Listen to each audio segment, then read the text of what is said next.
Good morning, students.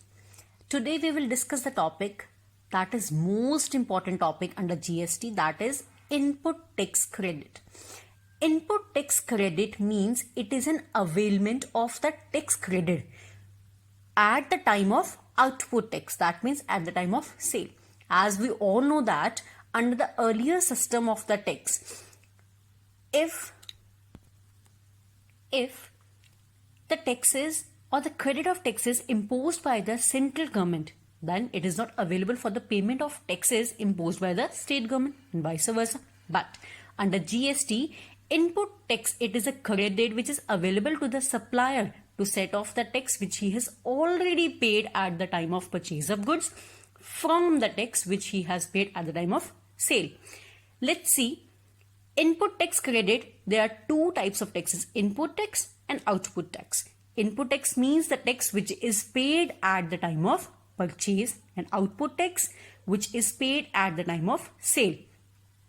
Now let's see the example. Mr. X buys the polyester from Mr. Y at rupees 200 and paid CGST of 10%, that is rupees 20.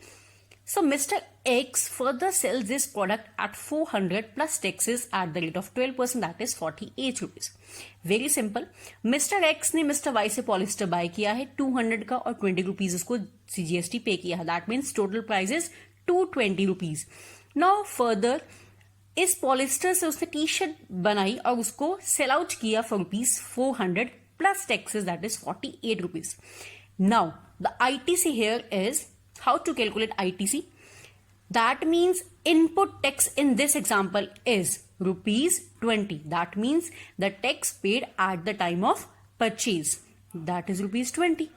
And output tax is at the time of sale, that is rupees 48.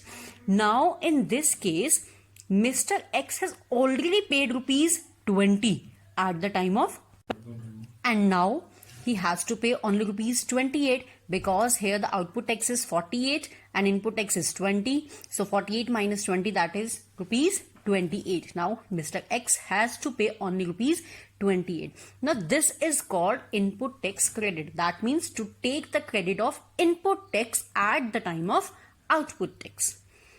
Now next is eligibility and conditions for taking ITC. Eligibility is covered under section 16 subsection 1 and conditions are covered under section 16 subsection 2. Now eligibility for taking ITC is registered person. That means every registered person shall be allowed for taking ITC. The person who is not registered under the GST cannot be able to take ITC. So a person must be a registered person if he wants to take the ITC. Number second is supply used in a business. That means a person can be able to take the ITC only on those goods which he has used in the furtherance of the business. As we have already seen in the previous example, like Mr. X buys the polyester from Mr. Y and he uses this polyester for the furtherance of business. That means he uses polyester for making a t-shirt and then sell this t-shirt to the market. So in this way, if a person wants to take an ITC, then he must use this supply in the furtherance of the business. Next one is credit availment by the electronic credit ledger. That means every registered person shall be eligible for taking ITC only through the electronic credit ledger. That means no person shall be able to take the ITC in a cash form. He must have a credit ledger. Now, next one is conditions for taking ITC. Number 1, possession of tax-paying document.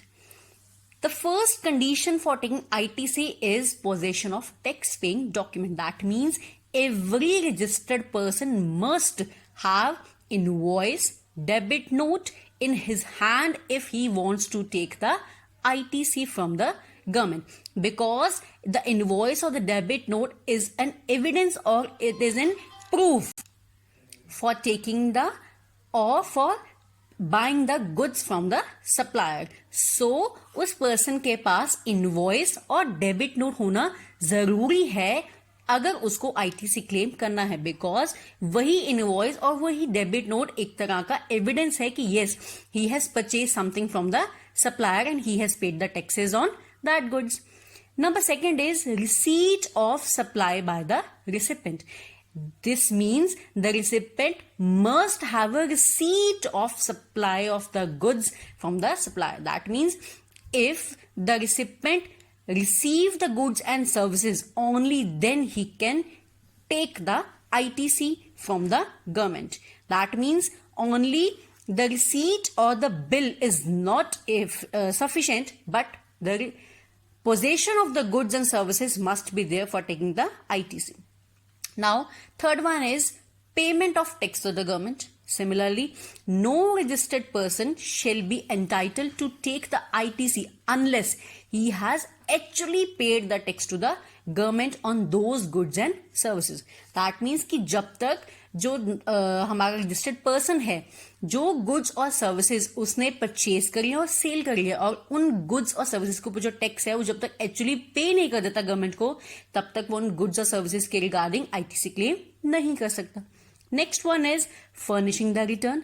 Same, no registered person shall be entitled to take ITC unless he has furnished the monthly return under section 3 under GSTR form number 3.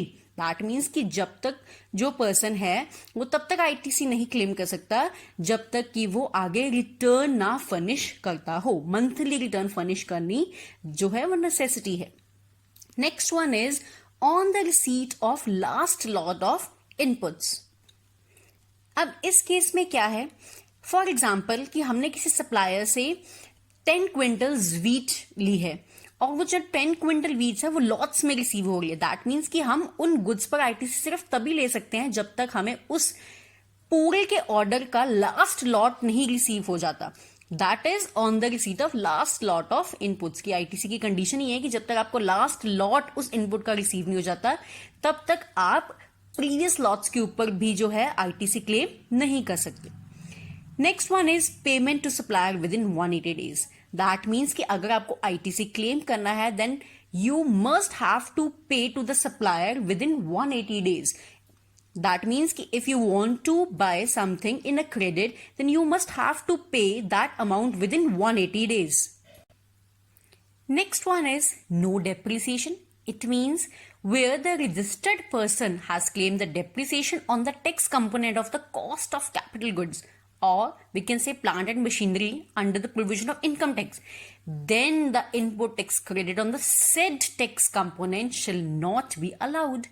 That means कि जिस tax component capital goods के ऊपर आप depreciation charge कर चुके हो under the income tax act, then आप उसी प्लांट एंड मशीनरी या फिर कह सकते हो उसी कैपिटल गुड्स के ऊपर आईटीसी क्लेम नहीं कर सकते हो. That's it.